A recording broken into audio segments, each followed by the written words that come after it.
Hey man, you know what it is, man. Tell a friend to tell a friend. Hebron Ben Bilal back with those backyard chronicles again. Saying what you would love to say, but you're just too PC to say it, man. Hey man, today we're gonna discuss pagan origins of holidays. Pagan origins of holidays.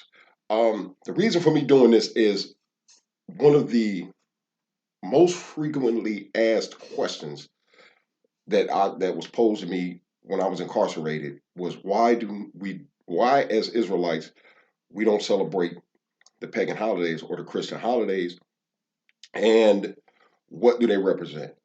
And I see that this question is asked not only while I was incarcerated, but I'm asked this question periodically here in the free world.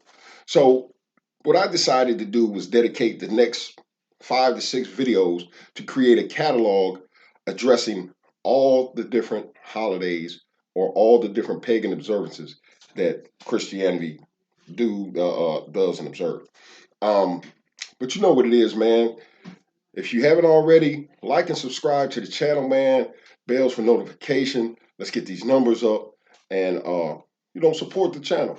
But without further ado, the first one we're going to take a look at is New Year's. Now, most of you who are subscribed to this channel or just received in Messenger the one that I did about Saturnalia or Christmas, this is going to be in that catalog as well. So I'll stick that in where it's supposed to be. I should have already addressed this New Year's thing because I've been asked about it. I just failed to, but I'm going to do it now. The next one we're going to do is Good Friday. The next one after that is Easter, Thanksgiving, um, the Sabbath, and then it'll go back around to Saturnalia. But this is the first one we're going to jump into. And as I always do, I am going to allow the Europeans to tell you about their observances because that's where they derive from. They are their observances. So I'm going to allow them to explain them to you. And then I'm just going to recap after we watch a short video. I find that this is the best way to go about doing this because, as I said in prior videos, a lot of us we don't trust one another. So if it's not coming from another source, one that they believe is more intelligent, just how we're programmed. We're wired in this particular way where we feel as if they know more, they're smarter. We look to them in regard to answers. So this is what we're going to do today. Once again, we're going to go to them for the answers. Now, let me say this also for those of you who entrust your line of information or your knowledge, your growth thereof with me, I appreciate it. But a lot of times I find it better, and I used to do this when I was incarcerated with the community that I used to teach in there. I find it better sometimes if someone can expound or touch on something better than I can, even though I might know the information, they're able to communicate it in a more condensed or concise manner because I'm long-winded. I generally would defer to them, or I will bring in a video, or I will refer them to books, or I will pull certain articles and pass it along to the community so that they would be educated in regard to these things. But when I show these videos, I've already pre-watched them, and I certify them basically that the information therein is good, and I pass it along. Um, so it's not that I don't know this information or these things, but once again, I find that a lot of times people listen more to the European than their own people. So without further ado, let's get into this video, man, and let the good white man tell you about their observance.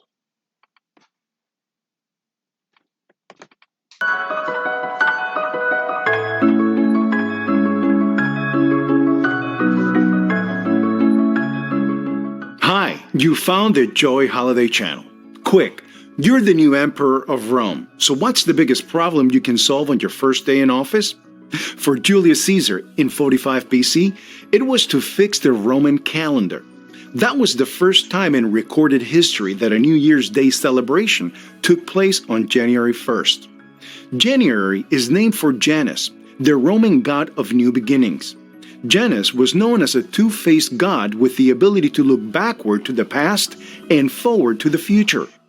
Before the time of Julius Caesar, the Romans tried to link their calendar to the cycles of the moon, but they quickly ran into trouble. It was nearly impossible to keep a lunar calendar in phase with the turning of the seasons, and public officials exploited the errors by adding days to keep politicians in power. And yes, to dabble in a little election meddling on the side. Things became more stable and more manageable by copying the Egyptians and basing the new Roman calendar on the turning of the solar year. The January 1st reference point eventually carried forward to the Gregorian calendar we use today. No one knows for sure how far back New Year's celebrations go, but it's easy to imagine that the idea is as old as humanity itself. The first record we have in history is from the ancient Babylonians. They put in a huge and complicated religious festival around the vernal equinox, which is the day in late March that has equal hours of light and darkness. This was the time when they honored deities, crowned their rulers, and recognized the symbolic start of their new year. Since then, civilizations around the world have chosen some agricultural or astronomical event to mark the symbolic end of one year and the beginning of a new one. In many countries, the traditional New Year celebration begins on the final evening of December, known as New Year's Eve, and the party continues well into New Year's Day. While the symbols differ from one culture to the next, most of them have something to do with new beginnings, prosperity, and good luck. Circular pastries like donuts and cakes that represent the annual cycle are popular in many cultures, as are foods that suggest a resemblance to coins, like lentils or black-eyed peas. Getting back to the ancient Babylonians for a moment, they often get the credit for our modern practice of making New Year's resolutions. They used to make promises to their favorite deities in hopes of gaining favor in the new year by paying off debts or returning borrowed property. There is something deeply human about craving a fresh start and looking ahead to a future filled with possibility. In the United States, New Year's Eve is often marked with an instrumental or vocal performance of the song Auld Lang Syne, which reaches back to an 18th century Robert Burns poem. In modern English, the title can be roughly translated as For the Sake of the Old Times, and it has come to symbolize a sentimental musical goodbye to the old year as we welcome the new one. The song became attached to New Year's Eve when Guy Lombardo's orchestra started playing it at midnight during their holiday radio broadcast from New York City's Roosevelt Hotel in the 1920s. The traditional kiss at midnight is an ancient good luck ritual. When we're at our most vulnerable moment, facing an uncertain new year in the darkness of winter, we want to be close to people who hold good wishes for us and have our best interests at heart. Sparkling wine has been a part of public occasions for centuries, but popping champagne corks add a special magic to New Year's Eve and our desire to start the new year with a little luxury and indulgence. Fireworks are part of many New Year's celebrations, and in many cultures around the world, dazzling fires, explosions, and beating drums evolved as a way of frightening away evil spirits and clear the way for good luck. When fireworks were banned in New York as a fire hazard in 1907, New York Times publisher Adolph Ochs replaced them with 100 light bulbs arranged around a wood and iron ball. A 12-foot, 12,000-pound version of his invention still drops at midnight every year on Times Square, viewed by millions as a not-to-be-missed New Year's event. Not to be outdone, other regions have developed their own symbolic New Year drops that represent their own local identity, from peaches in Georgia to spuds in Idaho. In the movies, New Year's Eve is often portrayed as a very adult, expensive black tie affair. But there's no reason why you can't create your own inclusive version for everyone in your family.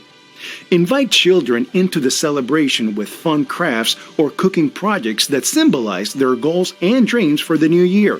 Create a family dream board of experiences, accomplishments, or acts of service you'd like to try. See if there is an old promise you can keep, or a relationship you can rekindle with a heartfelt wish for good luck and prosperity as the calendar turns from the old year to the new. That's the story on the American New Year celebration. We're all about joy, happiness, and holidays. To keep up with all the best holiday ideas and All right. So, heard what he told you? Because it takes for one of them to tell y'all, man, that the origins of all this garbage that y'all commemorate. So we're gonna recap real quick. I love to do the recap thing. So we're gonna recap real quick. Understand that Julius Caesar here is the one who first made January 1st the New Year's. Um, was to commemorate Janus. This is what you commemorate on New Year's 1st.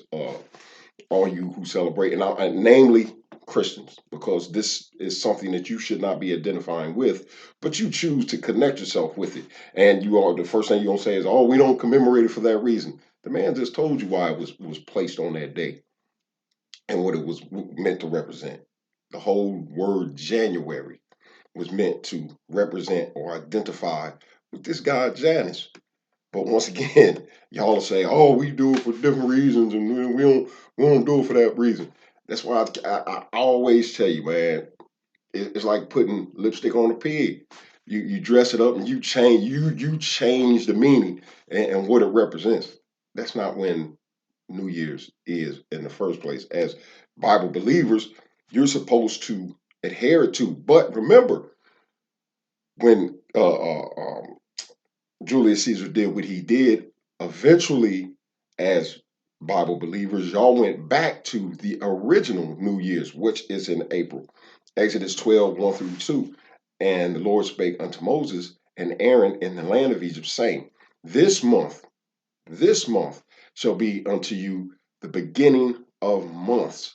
It shall be the first month of the year to you. So this is when our calendar system started when we were coming out of Egypt.